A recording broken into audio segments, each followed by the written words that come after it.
মুসলমান বুঝো এবার কোনটা খারাপ ভালো, নেই বিচারে দেখো তালা পড়ে গেল।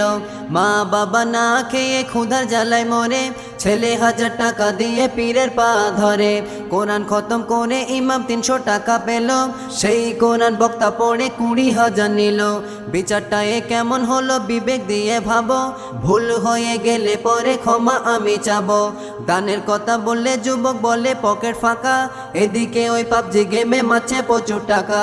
অপচয় যারা টাকা ব্যয় করে যায়, নবী বলে তারা হলো শয়তানের ভাই।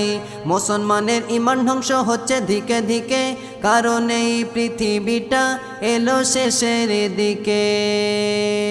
পৃথিবীটা শেষের দিকে এটা কিন্তু সবার জানা। ইমাম মাহদী আসবে যখন, দাজ্জাল তখন